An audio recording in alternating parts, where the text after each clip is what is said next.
Joining me today on NYSE Floor Talk is Jorge Islas López. He is the Consul General of Mexico in New York. Consul General, it is so wonderful to have you here. Thanks for joining me on Floor Talk today. Thanks for the invitation, Judy. So exciting morning, you rang the opening bell. You're celebrating Cinco de Mayo. So now this is a special day, especially for the Mexican community, but very special for us here too. Now talk to me about the historical importance of this day and how it's celebrated in Mexico versus New York.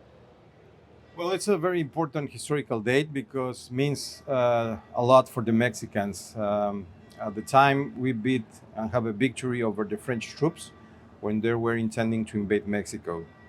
And by now, it's a way to bring our cultural heritage in New York with our traditions, with our colors, with our music, and with our joy to say, here we are. Now tell me, what are some of the notable events that are taking place in New York City?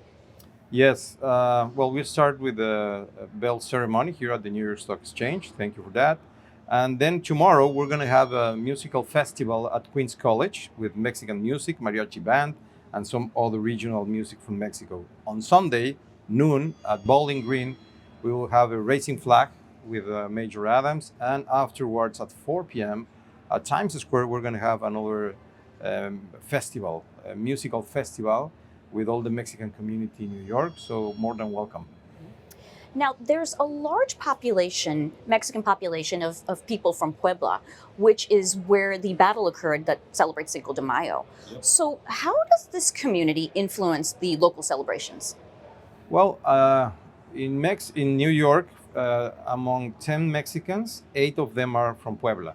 So that's why we call it in Mexico, with a sense of humor, Puebla York.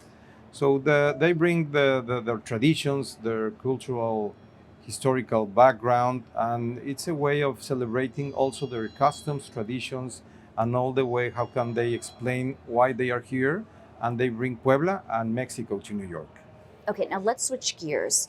Mexico is currently experiencing a period of nearshoring and a strong currency. How do you foresee the economic developments impacting Mexico's long-term economic strategy and its role in the global market? I can say with strong data, with hard data, that with the nearshoring, Mexico is improving the economy. And for example, last year, we were ranking among the 15 countries worldwide.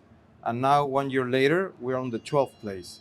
That means that with this openness and with this opportunity, according to our official projections, we think that we're going to be ranking in the next 6 up to 7 years among the 8 or 7 most important economies worldwide. We have the legal framework that will give legal certainty. We have the environment, we have the infrastructure, so we can receive all the investment that people would like to bring to Mexico. And that will create jobs, and that will bring more prosperity and economic growth. And finally, I would like to say, we are part of the most important worldwide commercial region with America and Canada. And by now, we are the most important commercial partner of America, beyond China and Canada, for 3rd year in a row. And the best is yet to come.